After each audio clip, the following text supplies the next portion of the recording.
Welcome to the tutorial Understanding the Timing in XSheet View, the first video in the video tutorial series all about the timing part 1. So when we're talking about timing in animation, there are several ways of going about setting it. The first way is size of the increments that you use to move a character object across your camera view. For example, if your character starts at the far left and then in one frame jumps to the far right, he'll look like he's moving very quickly. Whereas if you have him move in tiny increments over several frames, he'll look like he's moving very slowly. Another way of setting the timing is the number of exposures that you hold a character for in a particular movement. So you might have a character in one position, and then in the timeline view, that position might last for 3 cells, or what we would call 3 exposures. So that'll look different than if you only held that position for 1 frame or exposure. So before we can really understand timing, we have to take a look at the timeline and XSheet view. So let's begin with the timeline view. So the timeline view is divided into 3 sections. There's the layers section on the left-hand side, the timing section on the right-hand side, and the data view, which is hidden by default. You can access the data view by clicking on this icon here, and it appears. So in the layers section, you can add and delete layers, you can reorder them, you can parent them, and anything that you want to do to globally affect a layer you can do on this side of the timeline. In the timing section, you guessed it, you can do anything in terms of timing. You can add blank cells, you can delete cells, you can extend and hold exposures, whatever you want to do to change the timing. The data view is something that a lot of people are not particularly familiar with. If you use programs like After Effects, you might understand something like the data view a little bit better. You can often uncollapse a layer to see things like its position, its scale, its rotation. I think in After Effects also the opacity, and you have a value from 0 to 100, and you can scale in between those values, and it'll affect the animation here if you have those values keyframed. The values are not from 0 to 100 in Animate or Animate Pro, but you can figure them out usually using the user guide or by fooling around a little bit to see what the scale is here in the data view. If you pass your mouse over one of the cells in the timing part of the timeline view, you can see the name of the drawing. So this one is stars underscore carrots underscore fists underscore clean dash 1.tvg. So that's a Toon Boom vector graphic. Here in the data view, you can also see the beginnings of something that looks very similar, and what that is it's actually, if you're using Animate, the drawing name, so the same thing that we saw by passing our mouse over the exposure here, but in Animate Pro it's actually the name of the folder that the drawing is linked to, and I'll show you what I mean by that. So let's minimize this.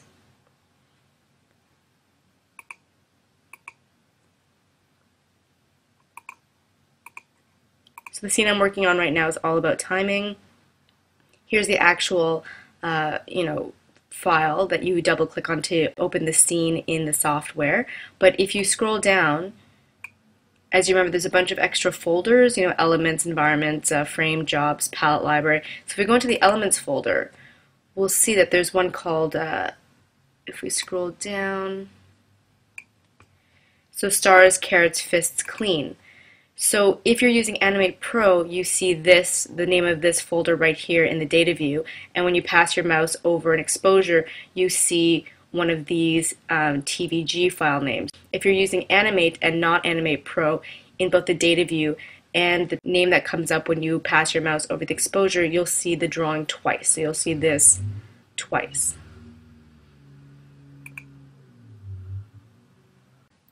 So one thing that I forgot to mention about the data view is that in order to change the values here, you can do 2 things. You can either hold your cursor over the blue number and you'll see that a hand appears with a double arrow, and that allows you to scroll values like this back and forth.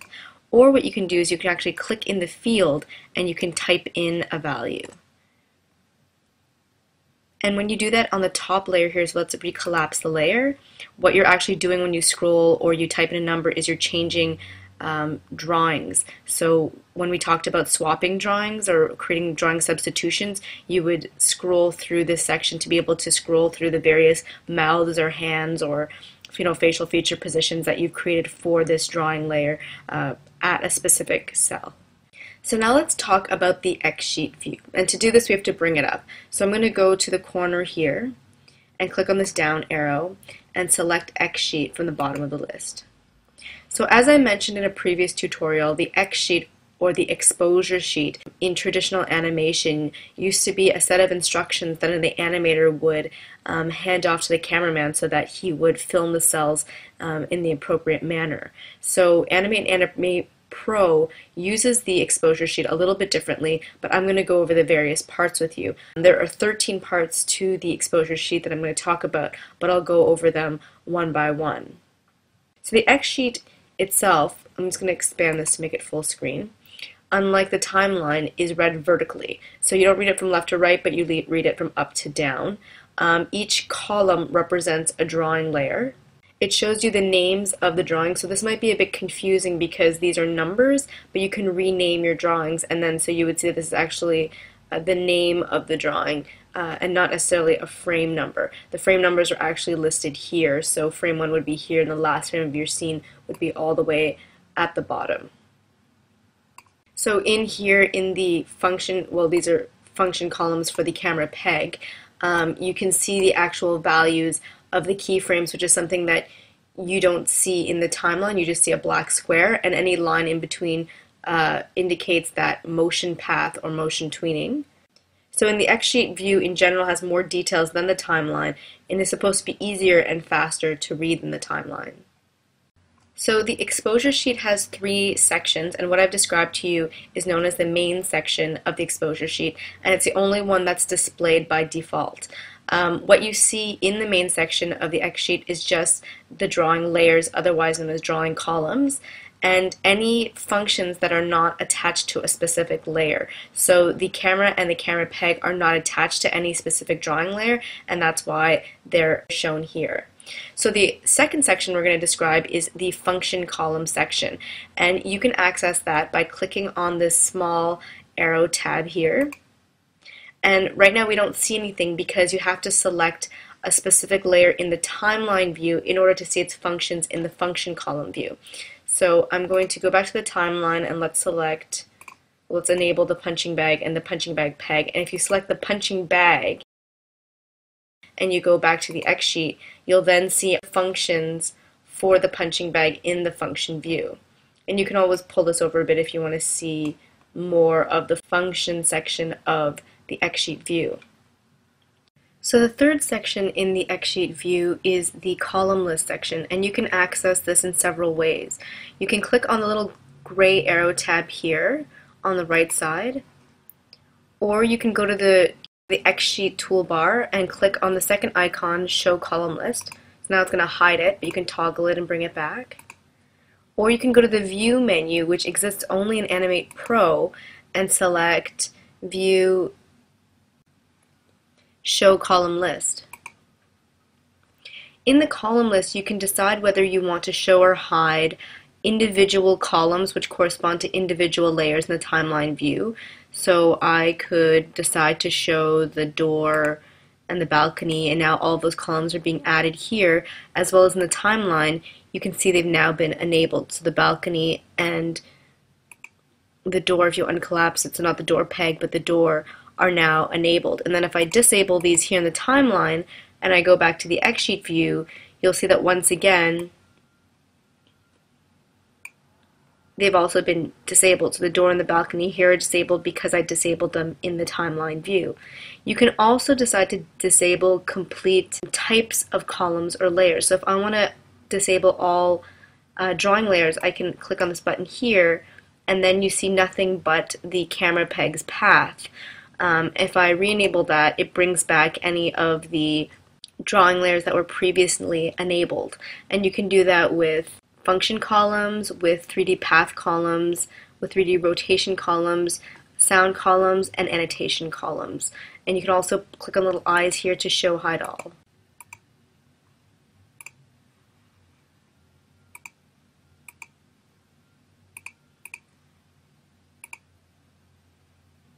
So the next thing I'd like to talk to you about is the X-Sheet View toolbar.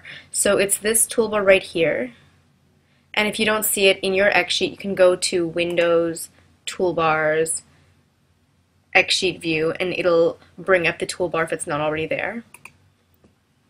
So the X-Sheet View has several functions that we've already looked at in other ways. So the first one, though, is Show Thumbnail. So I'm going to click on this.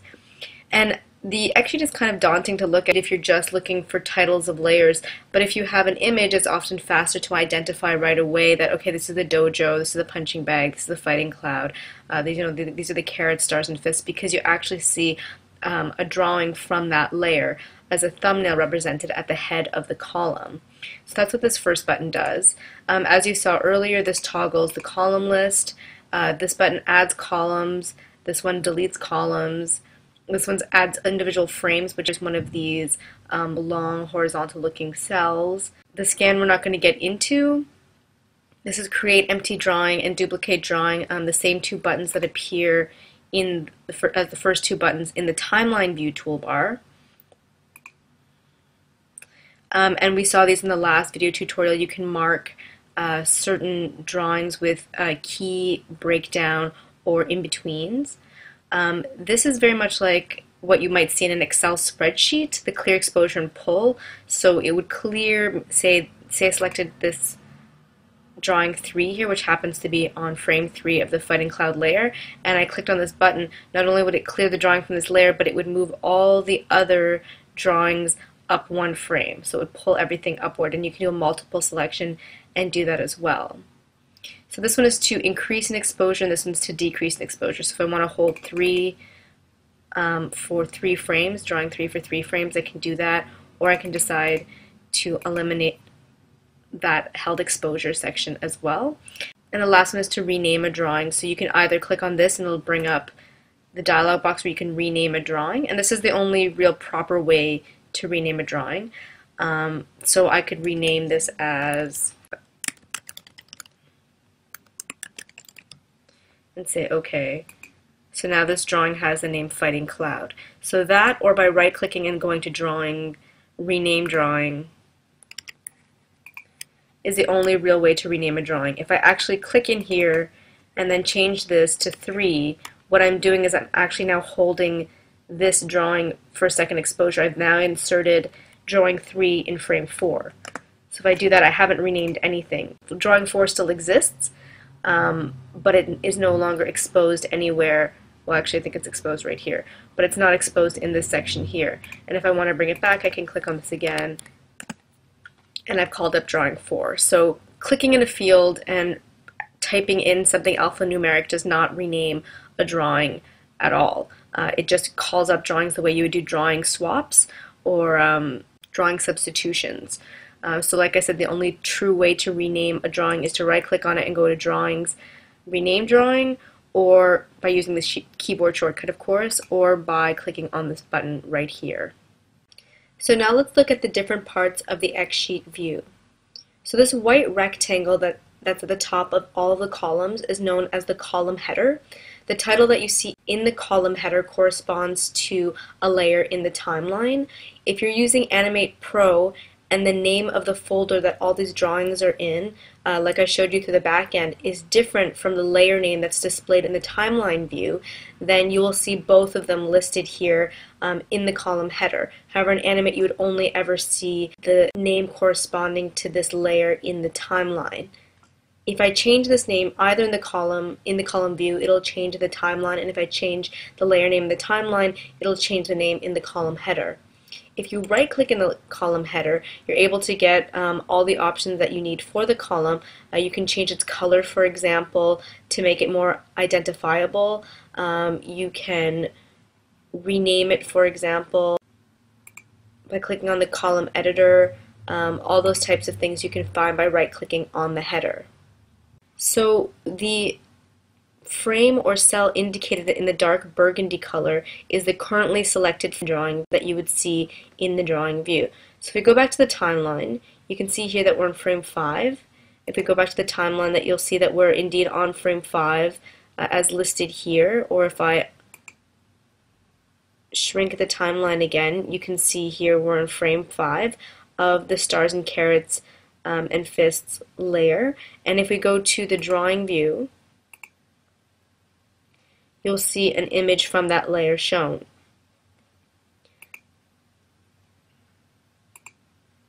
However, all these other gray boxes that you see here shows you the currently selected frame. So it's not just the drawing that's selected like that's in burgundy, but it's the entire frame, because in both the X-sheet view, when we're speaking horizontally, or in the timeline view, if we look vertically, anything that's in this column in the timeline view is seen in the camera view, as long as it's enabled here in the timeline.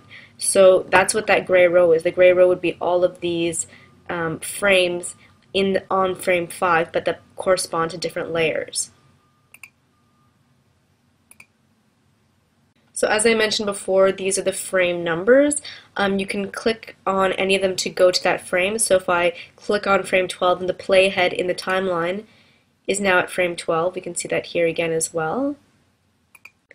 And if you want to select multiple drawings, you just need to click and drag, and then you're selecting all the cells from all the different layers or columns for these 5 frames. So in the timeline it would look vertical. You'd be selecting the equivalent of frame 12 to, let's say, 18 here, like this. So that's what you would be essentially doing. As I mentioned before, the way you can tell that an exposure has been held for multiple frames is by this long black line that you see. So we know from here to here, drawing 1 is held for all of these frames. In the timeline view, what that looks like is this. So there's no actual cut between any of these frames. It's just one long gray bar with what looks like a ruler with small little notches, but it's not like the row above where you see full lines breaking up this row. And so we know that for the text, it's the same text for every single one of these frames from frame 1 to, I think, frame 127, where here they're clearly all different all the way down.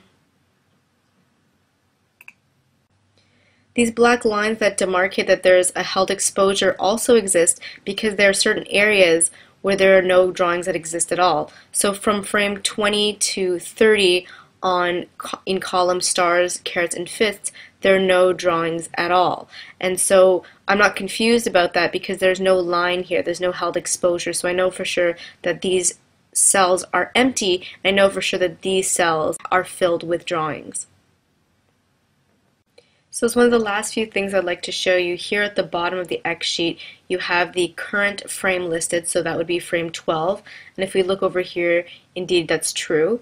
And then after the colon, you have the name of the column where the currently selected drawing exists. So our currently selected drawing is what's in burgundy, which is drawing number 8, and indeed it belongs to the column stars, carrots, and fists. And here we have quick add or subtract exposure field. And so if we select our drawing, and we know it's selected for sure because of this black border around it, so it not only has to be burgundy, but it has to have this black border around it, you can add and subtract exposures quite quickly. And it's the same as what you do here with this button, the only difference being that you can add a big amount quickly or a large amount quickly. So instead of clicking 30 times, I can just add the value 30 into this field, and now drawing 8 has been held for 30 exposures. And I can actually bring it back very quickly as well by doing the same thing. Then lastly over here you can see the word overwrite. I hope you can see that. And if you click on it, you can see that it is changed to the word insert, and you can click back and forth or toggle between those two. It might look slightly different on Windows, I'm not exactly sure. But what this does is it programs the way that values are inserted into your X sheet. So whether you'd want current values to be overwritten or to be inserted between existing values. And by default, it's set to overwrite. So let's take a look at the function section of the X sheet. So for that, I have to go back into the timeline and select a layer that has some functions associated with it. And so we'll select the punching bag again. And I'll go back to the X sheet view.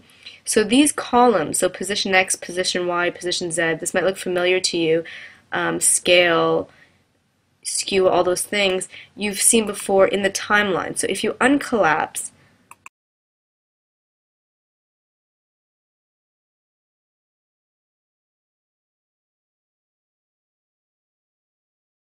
the punching bag, you'll see the same things: position X, Y, Z, scale, angle, skew. And then if you go into the X sheet, you'll notice there are certain frames that have black boxes in them, and these black boxes represent keyframes. Not only can you keyframe values for drawing layers, so position and rotation like we discussed, but for effects layers you can key the intensity values. So for example, if I had a transparency effect in my timeline or in my network view, I could see the columns here for the intensity of that transparency. So 100% opaque, or I guess that would be 0 transparency. You could then key those values and have its associated drawing layer go from completely opaque to completely transparent and then back again. So those things you can also control in the function section of the X-sheet view. So that's pretty much it for the video, understanding the timeline and X-sheet view. Stay tuned for the next tutorial, frames.